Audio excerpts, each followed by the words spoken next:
What the hell's the matter with everybody up in Congress? People are dying every day. ICE is arresting 3 times as many criminals that the Biden administration did. We're taking public safety threats and national security threats off the street every single day. We got over 600,000 illegal aliens with criminal histories walking the streets of this country. We got less than 5,000 deportation officers. This should be a no-brainer. The more resources we get, if we get this bill passed, we got more agents on the road.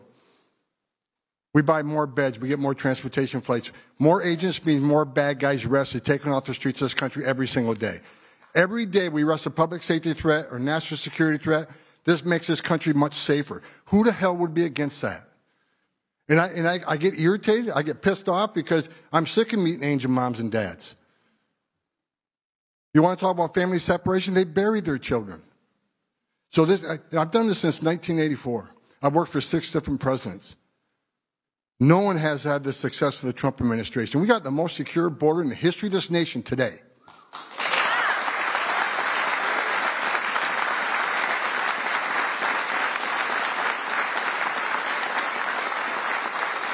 But we need more border wall. Border walls save lives. Women and children can't get over that wall, which means they go to a place where there's not a wall. And what's waiting on them? The men and women of the Border Patrol who take care of the humanitarian needs and save their lives. We already got fentanyl seizures down half. Fentanyl seizures should be 100%. We should have 0 fentanyl coming to this country. We need money to help secure that border at a higher level. Stop the fentanyl from coming in. Stop the sex trafficking of women and children. Stop the known suspected terrorists coming across that border. Right now, I was looking at the stats today. ICE is arresting a record number of known suspected terrorists in this country along with the FBI. With more money, we can arrest more of these people, make this country safer. It's a nonpartisan issue. Let's make this country safe again. So the Democrats and the Republicans and the Independents, I don't care who you're from, pass the bill so we can make this country safe, so we can stop the violence against ICE officers. Let's make this country safe again. And without that bill, it's going to be a hard road. We got a lot of people to look for, a lot of people to arrest, a lot of national security threats we know are in this country. We need to find them. We need more money to do that. We need more agents to do that. For God's sake, let's pass this bill and get this done.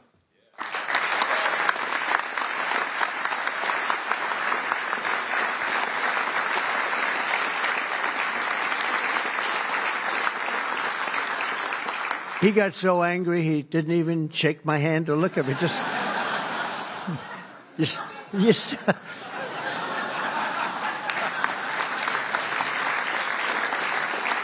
But he's right. He's right. And we have no money for the border if we don't pass this bill. We have virtually nothing. And so we're going to get it done for you, Tom, and for all of the people that have worked with you. It's been amazing, the job you've done. And thank you all for being here to support one of the most important pieces of legislation in the history of our country.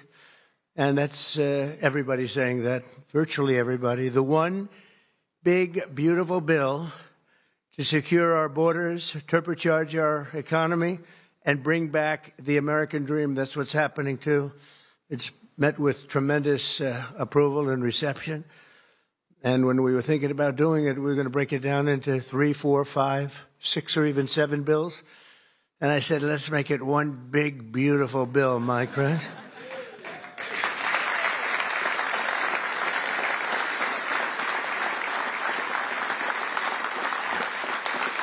They actually said it would be very much harder to get this way, but it would be better. And the truth is, I think it worked out well because there's something for everybody. And I think in many ways, much better. We're delighted to be joined by Secretaries Marco Rubio, Scott Bessent, Pete Hegseth, Doug Burgum, Doug Collins, Sean Duffy, Howard Lutnick, Linda McMahon, Brooke Rollins, Scott Turner, Chris Wright. Wow, that's a hell of a group. I think that's the biggest group of cabinet members. That's the biggest group of cabinet, and we're not finished yet because we have our great Attorney General Pam Bondi here, U.S. Trade Representative, and he's working around 24 hours. We have them one after another. Countries come. Everybody wants to be with us because we have the hottest country in the world. A year ago, we had a disaster on our hand. We had the coldest country, I think, by far. And now we have the hottest. The king of Saudi Arabia, when I was there, we brought back $5.1 trillion between Qatar, Saudi Arabia, and UAE. And all three said, great leaders, they all said to me the same thing. You know, it's amazing. In 4 months at that time, now it's getting to be close to 6. But in 4 months, they said, you have the hottest country anywhere in the world. It's not even close. And they thought we were dead a year before that. They said, I thought you were dead. The country was dead. And it was pretty close to it. But we have the hottest country in the world, so it's great. And Trade Representative Jamieson Greer is very busy because, where are you, Jamieson? Everybody wants to make a deal and have a part of it, right? I know you and Howard and Scott are working overtime, making deals with other countries. Remember a few months ago, the press was saying, do you really have anybody of any interest? Well, we just signed with China yesterday, right? Just signed with China. We have everybody. We're not going to make deals with everybody. Some we're just going to send them a letter, say, thank you very much. You're going to pay 25, 35, 45%. That's the easy way to do it. And my people don't want to do it that way. They want to do some of it, but they want to make more deals than I would do. But we're having some great deals. We have one coming up, maybe with India, very big one, where we're going to open up India. In the China deal, we're starting to open up China, things that never really could have happened. And the relationship with every country has been very good. And we also have OMB Director, who's very busy also, Russ Vogt. Thank you. Thank you, Russ.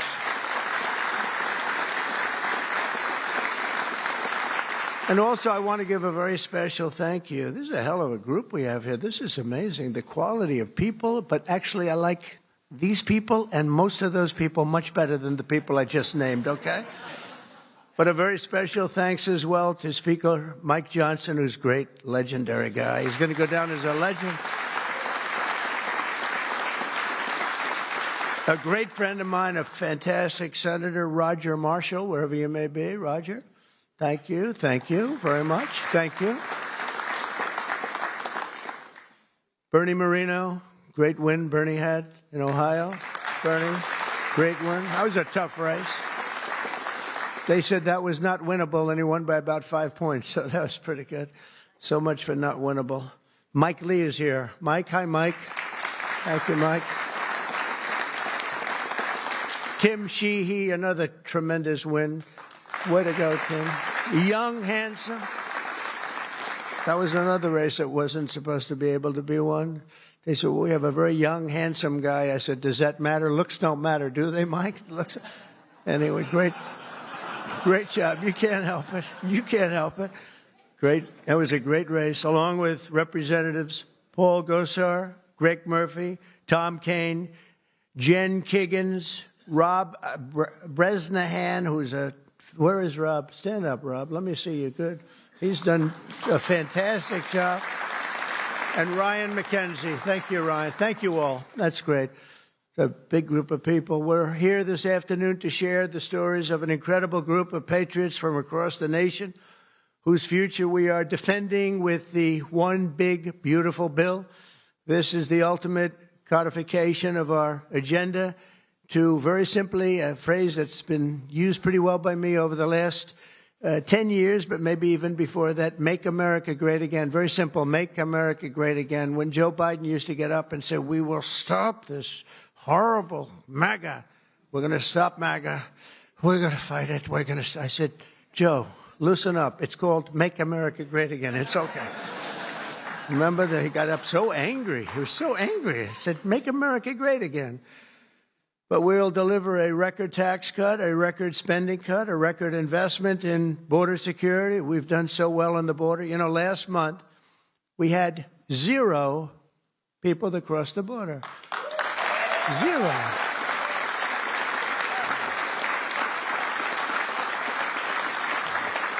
So Christy and Tom Homan and some of the people, what a job you've done. But, you know, people forget about that. They don't care. The border's been fixed. I wanted to talk about the border 2 days ago at a big group. Sir, they don't want to hear about the border. Why? It's fixed. You know, it's the second time it happened to me. In 2016, I won on the border. I fixed it in about 3 months. It was beautiful. And they wouldn't let me talk about the border. Sir, nobody wants to hear about the border. But we're going to talk about it anyway. Right, Tom Homan? We're talking about it anyway.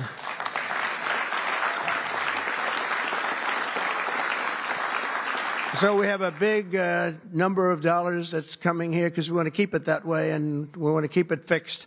And a record number of deportations. We're bringing criminals out by the thousands. Nobody can even imagine. They let people in that were murderers. 11,888 murderers, gang members, people from mental institutions, and insane asylum. You know what that is? That's insane asylum. That's a mental institution on steroids. During the campaign, I talk about the late, great Hannibal Lecter. Do you know who that is, Hannibal Lecter? Silence of the Lambs. I'd talk about it, and the fake news would go crazy. Why does he keep mentioning? Well, because we won in a landslide. That's why they don't want to have Hannibal in our midst. And the day I signed this bill into law, almost every major promise made in the 2024 campaign already will have become a promise kept. And that's very important. Promises made, promises kept. And according to the Council of Economic Advisors, these reforms will protect or create more than 7 million jobs, add 3.1% to economic growth, reduce taxes for the typical American by nearly 15%, and increase take-home pay for the normal family of four by at least $13,000, and that takes place immediately. That's not bad, right? Look, I'm looking at that guy back there, right? That's pretty good. And if we had a person over at the Fed that would lower interest rates a little bit, that would be helpful, too. It's hard to believe. This is on top of, we have to fight this guy. He's not doing the job. Each point that he keeps it up is the equivalent of $300 billion. $300 billion. So if he lowered it to, it would save $600 billion. We have to work hard with cuts on that, right? That's a lot of cutting. And this guy could do it so easily. We don't have inflation. Well, we might have inflation. Yeah, and if you do, you raise the rate a little bit. That's okay. But we're going out because Biden gave us a lot of short-term debt. And in giving us short-term debt, he did us no favor. So I think what we'll do is we'll probably just extend the short-term debt and then go out, because I don't want to tie it up for 10 or 15 years at a high rate. But every point is it's really more, is $300 billion. So if we got it down to 1%, we're talking about almost $1 trillion in saving just with the stroke of a pen. No work, no missing anything, just like an accounting situation. Oh, Doug Collins, I just see Doug. Did I mention you, Doug? I don't think so. I'm glad I saw you. I'm glad that somebody's going to be in big trouble with you. They didn't write your name down, Doug. Somebody's in big, somebody's in, I got you. So we think of that, though. We save, and all you have to do, it's so simple. I'm explaining to this guy, and Biden extended him. That wasn't good. I'm explaining to him, you can do so much for our country. You could save $1 trillion just with a stroke of a pen, just the utterance of a sentence that we're going to be cutting. It's a shame. It's a shame. We're one of the highest. We should be the lowest. We're the United States of America. We'd have money coming in like at levels that they have never seen. I got a call the other day from the people in Congress because we're doing our bill. I didn't even tell you this, Mike, and they called. They said, there's something wrong with the numbers, sir. I said, what's wrong? I don't know. They're not balancing out. There's something really wrong. I said, is that a good thing or a bad thing? Well, we don't know. I said, what's the problem? We're taking in much more money than we have scheduled. I said, so far that sounds good. They said, how much is it? About $80 billion. I said, do me a favor, check the tariff line. They called me back an hour later. Sir, we've taken in $88 billion in tariffs. Isn't that a beautiful thing? $88 billion. I thought I'd tell these little stories. Go off script and tell these little stories, Scott, right? Because it does make it a little more interesting. Although my speechwriters have just gotten every award in the book. Vince, where are you, Vince? Good. Where are we? Where's Ross? He's gotten all these awards, and I'm going off the record all the time. Where is he? He didn't show up to the speech. He wrote the speech. He didn't show. Well, that means he has confidence in me. According to the Council of Economic Advisors, these reforms will protect or create more than 7 million jobs, add 3.1% to economic growth, reduce taxes for the typical American by nearly 15%, and increase take-home pay for a normal family of four by an incredible $13,000. All of these things are happening. And by the way, there's no inflation. All of the numbers I gave you, all of the money that's coming in, and maybe more importantly than the billions of dollars we're taking in with tariffs, is the fact that we've got hundreds of plants going up all over the United States that never would have been here. I was with Howard and Scott and Texas Instruments the other day, and the head of Texas Instruments, they're going to spend $60 billion in the United States. And he said, "Sir, please don't do it to me." And I looked at him. I knew exactly what he meant. He said, "You mean tariffs, right?" He said, "That's right. If you ever get rid of those tariffs, you've cost me a fortune." They're all coming in because they don't want to pay the tariffs, and they're coming in at levels. And it only works for the United States because it doesn't work for other countries, but it works for us. We have a record investment. We have records and everything. And when these places open up, that's bigger than the $15 trillion that I'm talking about. You know, you don't see it right away. But bigger is the fact that they're all coming in. They're building their factories, the AI factories and the auto plants. We have auto plants. They're closing up in other countries. I don't want to specifically name the countries, but you know who they are.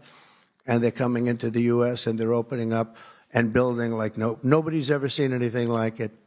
I don't call it a miracle. I call it, this should have been done 40 years ago. We would have never lost our auto. We lost 50% of our auto industry to China, Mexico, Canada, and various other countries. Should have never happened if you had a president that said, "We're going to charge you tariffs. You're not going to build next to us. Send it in and take away our jobs." If you would have said 25, 50, or 100% tariff, not one company would have left. But they weren't business people. They were politicians, not very good ones, and some good ones, but some really not good at anything, to be honest with you. We're going to stop the largest tax hike, and we're going to do that in history. This would be, if the bill doesn't pass, there'll be a 68% tax increase. Think of that, 68%, which would be the largest in history by about 40 points.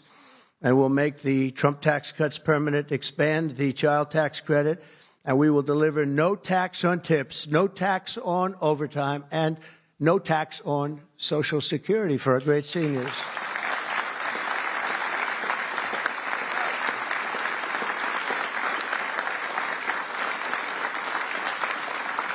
Among the countless citizens who will benefit from these tax cuts is Malachi Krzyzewski, a devoted mom and DoorDash driver from Ripon, Wisconsin, who uses her tip income to support her son. Just think of that, no tax on tips. And it was a very big problem. I was at a dinner in my beautiful building in Las Vegas, and unrelated to this, and I said, "What's going on?"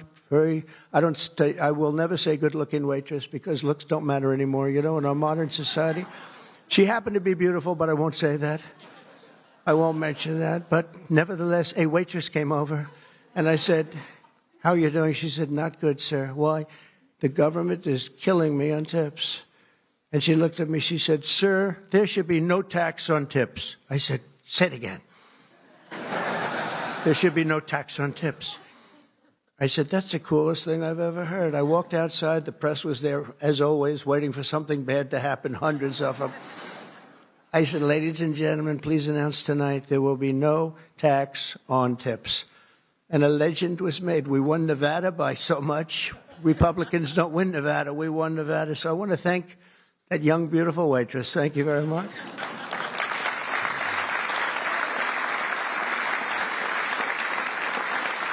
But with no tax on tips and other cuts, this bill will save Malachi thousands of dollars per year, enabling her to achieve her goal of visiting every U.S. state with her son. She wants to visit every state by the time he's 18 years old. So, Malachi, it sounds to me like you're off to a fantastic start. And where are you, Malachi? Where are you?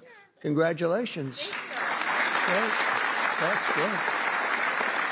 Thank you. Also with us today is Luke Wilson, a 23-year-old electrical lineman. He loves being an electrician, but in this case, the lineman. And these are guys that take big risk, and it's hard stuff. But if you know what you're doing, it's fine. He's from Harmony, Pennsylvania, as well as Dee Sova, a truck driver from Springfield, Missouri, where, by the way, our beautiful planes landed, our B-2s. They landed after 36 hours of flying. Great going, Pete. And they hit the target. And they hit the target, and the target has now been proven to be obliterated, just as we said. We had little fake news from CNN. Thank you very much, CNN, for that. With 3 million miles of driving under her belt, who mentors other women in her industry. And I just want to say, Luke and Dee spend countless hours working overtime to help make this country run. And this bill, the typical overtime worker like them will take home nearly $1,500 extra every single year. So you're talking about at least $1,500, and there will be no harassment because you were being harassed by the Democrats. So Luke and Dee, congratulations to you both. Thank you very much. Congratulations, wherever you may be. Thank you. Thank you very much. Also with us is James Benson, a third-generation auto worker from Belleville, Michigan, who has spent 26 years at Ford Motor Company, which is doing very well. They have a lot of plants in this country. If you have plants in this country, you're going to make a lot of money. And is a member of a tremendous group of people, auto workers. And I'll tell you, we love these people. Auto workers for Trump, and I came through for them, but they were with me long before I really thought. A lot of people said, is he going to run again? Will he run? They've always been with me, the auto workers. James was a lifelong Democrat until 2017 when he saw the benefits of our tax law, and he also liked Trump. Now, sometimes they can like the law, but if they don't like the candidate, it's not going to matter, right? Is that right, Marco? Marco knows, because he has been one hell of a great Secretary of State, right? Stand up, Marco. Everybody respects Marco, right? True. Everybody respects him. Now we're delivering an even bigger win for the auto workers by making interest on car payments fully tax deductible. You know, that's something only rich people seem to have gotten. I said, you know, and that was my idea. It's pretty simple. But I said, you know, the rich people, they always looking for deductions. We want deductions. Linda, did I say, will you please stand up? Linda McMahon. So great. How much is Harvard going to be charged? How much are you asking for Harvard? Because they really have violated a lot of different caveats, haven't they? Huh? A lot, like a lot. They've been given $5 billion over the years. Can you imagine? And that's over a short number of years. That's just the beginning. They have $52 billion sitting in the bank, and they haven't been nice to our country. So I want to thank Linda McMahon, who's been really fantastic. But I said, on interest, I said, why couldn't we, if a car is made in the United States only, because otherwise we don't care if it's made someplace else, give the people that buy the car a deduction on the interest that they're paying to buy the car. And people said, what a great idea. It's so simple. It's like the paperclip. Somebody came up with the idea of a paperclip many years ago, 1817, and he became a very rich person. And everybody looked at it and said, why the hell didn't I think of that?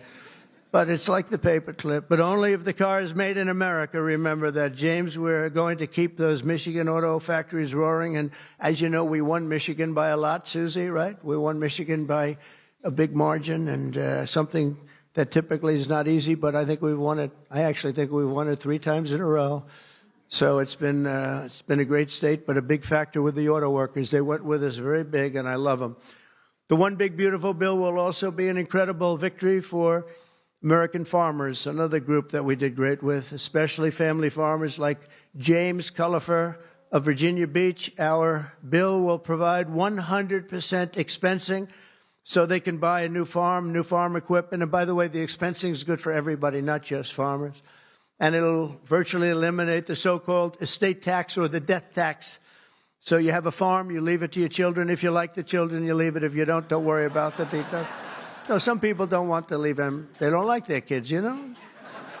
Anybody in here not liking their children, farmers?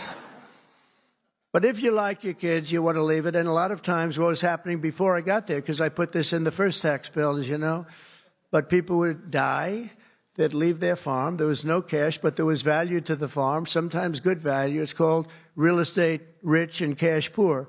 And the kids had no money, and they'd be foreclosed out by a bank. They'd borrow money to pay the estate tax. You don't have to pay estate tax anymore. That's pretty big stuff. So for the farmers and for others in small business, it's great. But James's family has been working in the land for generations, and with this bill, We will ensure that family farms like his can stay in the family for many generations to come. Where's James? James, you're on? Where's James?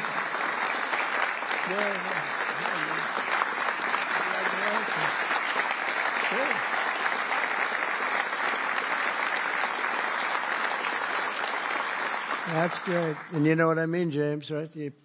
People pass away, they love their kids or whoever they're leaving, but they love their kids especially. And you won't have the family farmer anymore the long time because they were losing them to the banks and they were losing them at record numbers. It's not going to happen anymore. There's no tax. We're also going to empower American parents by expanding opportunity scholarships to provide school choice. School choice is a big deal.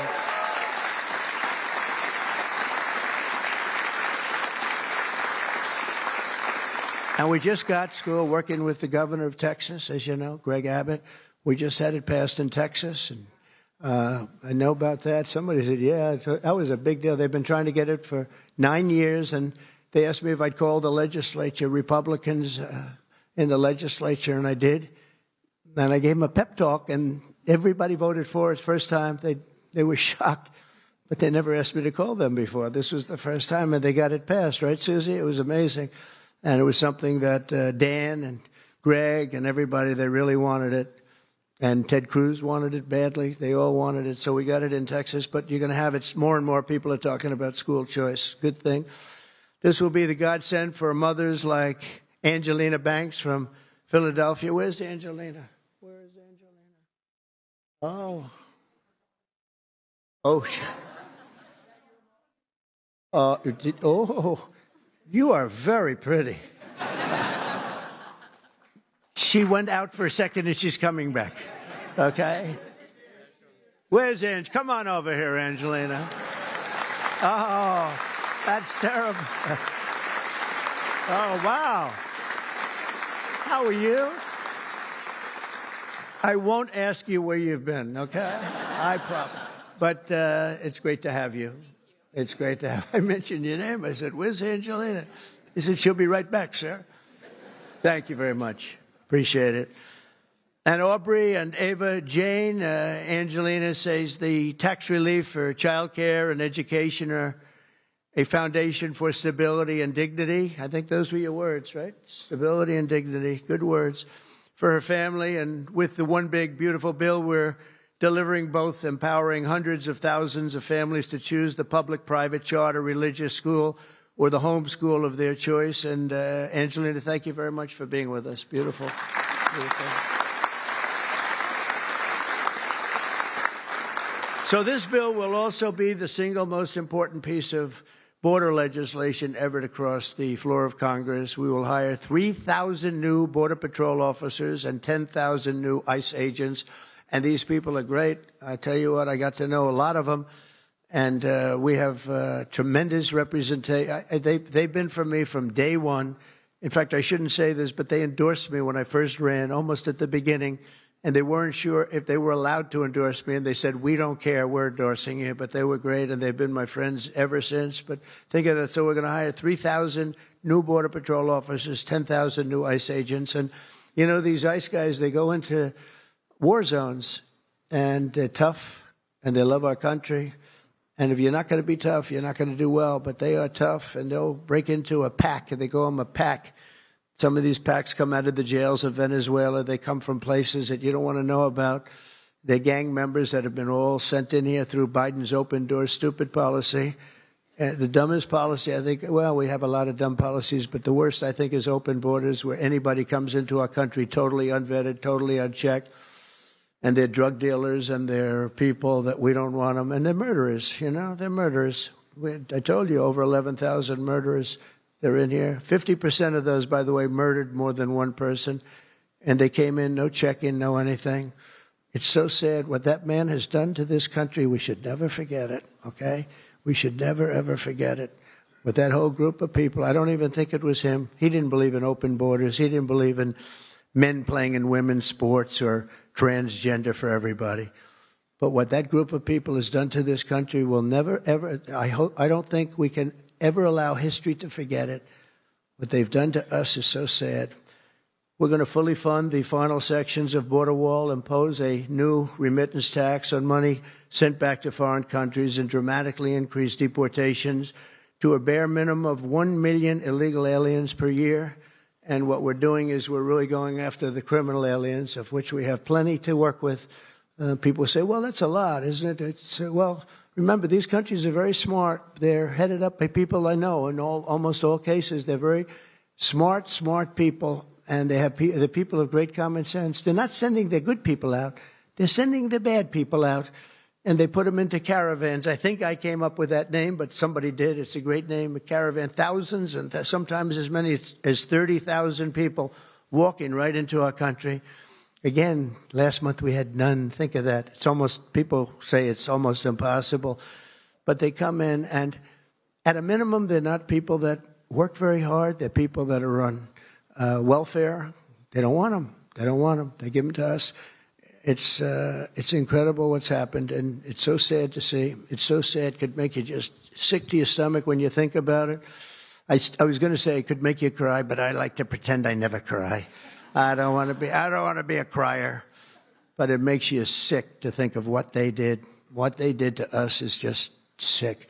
And guys, if we didn't have a Tom Homan, and if we didn't have some of the guys that we have working so hard and dangerously, the country wouldn't stand a chance. But we're getting them out, not as fast as they came in, because they came in and you'd see hundreds of thousands pour into our country in a day. But we're getting them out. And here today is Angel Dad Joe Abraham, the Angel Moms and Angel Dads. These are incredible people. They lost their precious 20-year-old daughter, Katie, in a hit and run after she was struck by an illegal alien from Guatemala. Katie was stopped at a traffic light, rear-ended, full force, going 60, 70 miles an hour right into the back of her car while she stopped. And she died immediately. And her killer, I think you could really say the killer, fled the scene. And Joe, we will end this invasion once and for all, and we're always going to remember the memory of Katie, that beautiful, beautiful 20-year-old daughter of yours. Where's Joe? Is he around here? Joe? Come here, Joe. Come here.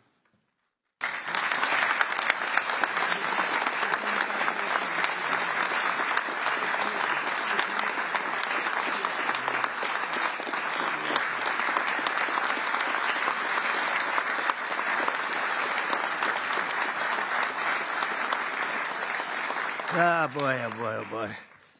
Thank you, Joe, very much. Also with us is Sarah Stewart from Kerrville, Texas, who lost her brother to the fentanyl epidemic that has inundated her small town. Our bill provides billions and billions of dollars to stop fentanyl and other illicit narcotics.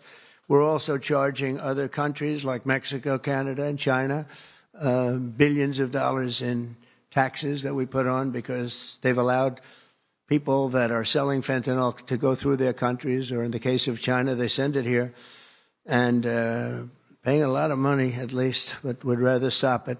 I think we're doing a big job of that, but would rather stop it. And other illicit narcotics pouring across the border and stealing more American lives. And thank you, Sarah will not rest until that fight is done. We're going to get that fight done. Sarah Stewart is where? Sarah? Hi, Sarah. Beautiful. Thank you. Good guy, huh? Yeah. I can see that. Looking for news that actually tells the truth, not just the headlines they want you to hear? Then it's time to sign up for OAN Live. It's your go-to source for unfiltered news, sharp debate, and 5 hard-hitting political talk shows, including my show, Real America with Dan Ball. You can watch live anytime, anywhere. No noise, no nonsense, just real reporting and bold conversations that matter to you and your family. You can sign up for OAN Live now to see the truth unfold, and you can catch Real America every weeknight at 8 p.m. Eastern. Just go to live.onn.com. Again, that's live.onn.com and sign up today and start watching every weeknight at 8 p.m. Eastern.